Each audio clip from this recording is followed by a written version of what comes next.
Oke, di sini saya ingin menyampaikan fakta bahwa ini merupakan IR loader atau impulse response loader termurah saat ini. Impulse response loader mungkin harganya bisa 500 ke atas. Ini multi effect yang ada IR loadernya dengan harga termurah. Dan saya juga ingin menyampaikan bahwasanya ini merupakan multi effect dengan kompleksitas digital termurah saat ini. Dan saya juga ingin menyampaikan bahwasanya ini merupakan multi effect ya, sekaligus yang ada sound cardnya yang termurah saat ini. Nggak cuma sound card, bahkan ada link untuk live-nya juga, bahkan ada untuk monitoring headphone-nya juga, bahkan ada knobnya, jadi kita bisa ngulik tanpa harus buka layar HP ya. Di sini saya nggak akan bahas tentang efeknya, ada efek apa aja karena sudah banyak channel yang membahas itu ya. Saya ingin membahas bagian itu. Jadi dia udah ada impulse responnya untuk IR cap ya, terus kemudian udah ada EQ segala macam, bahkan modulasi dan delay, tapi harganya di bawah 500.000. Nah, mungkin sebelum langka mungkin teman-teman bisa koleksi ya, layak untuk dikoleksi ini. Dan saat ini mikrofon ini ya masuk ke dalam mixer sebagai preamp, masuk ke dalam efek ini. Artinya efek ini bisa juga untuk efek vokal ya. Ini saya ada dua ya. Satu yang krem, satu lagi yang hitam. Nah, yang krem ini untuk akustik dan yang hitam ini untuk elektrik. Tapi pada dasarnya bisa dipakai semuanya. Dan mencengangkan laginya adalah ini bisa dipakai untuk vokal. Cek, testing 1 2 3, cek cek cek. Nah, seperti ini ya. Testing 1 2 3, cek. Testing 1 2 3, cek cek. Cek cek cek. Ya, misal kita kasih delay. Contoh ya, contoh. Nah, ini reverb dan ini delay. Cek cek cek cek cek. Testing 1 2 3. Cek, testing. Seperti itu ya.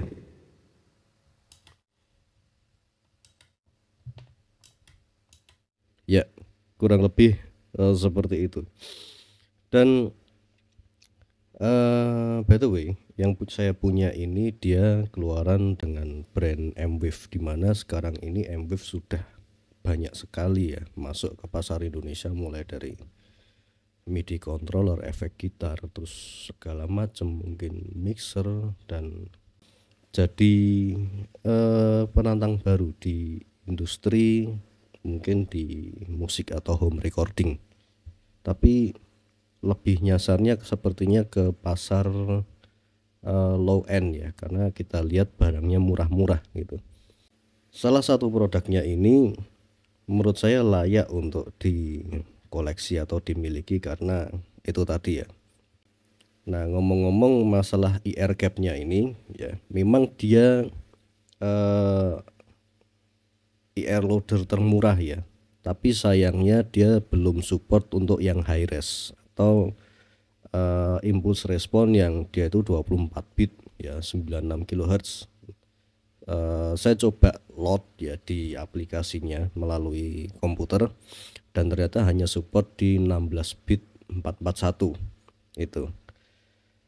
Tapi nggak apa-apa, bagaimanapun juga impulse response loader termurah ya, bagaimanapun juga seperti itu. Udah gitu udah dapat multi effect ya, udah ada, kita dapat M ya, M simulation, terus kemudian delay dan modulation, reverb, dan ear cap ya, impulse response kabinet ya, kabinet simulator, sama di versi akustiknya malah ada kompresor ya. Ini yang menurut saya ini layak untuk dikoleksi ya. Ada lagi yang satu yang versi warna biru yang untuk bass. Dan saya termasuk orang yang telat ya, telat hype ya, tapi ini memberikan saya waktu untuk mempelajari lebih ya. Dan menurut saya ini jauh lebih bagus, lebih worth it ketimbang kalau teman-teman beli analog link seperti iRig begini ya. iRig begini memang dia sudah ada headphone outnya, ada input gitarnya, tapi ini lebih lengkap lebih lengkap, build quality lebih bagus. iRig juga kadang-kadang kabelnya kadang nyambung kadang enggak, dan masalah lainnya latensinya juga sama latensinya dengan ini. Oke lah, untuk pemula, untuk teman-teman yang mungkin baru belajar atau mau nyoba-nyoba yang nggak begitu serius dengan kualitas atau dituntut secara profesionalisme harus sempurna, ini oke banget ya, saya rekomendasikan. Dan kalau teman-teman berminat nih, linknya saya taruh di deskripsi ya. Mungkin cukup itu saja yang bisa saya sampaikan di video ini, semoga bermanfaat ya. Sampai jumpa di video selanjutnya. Ku ingat sore, warna jingga di angkasa, lari-lari kecil tanpa pikir apa-apa, lutut lecet, diobati tawa mama.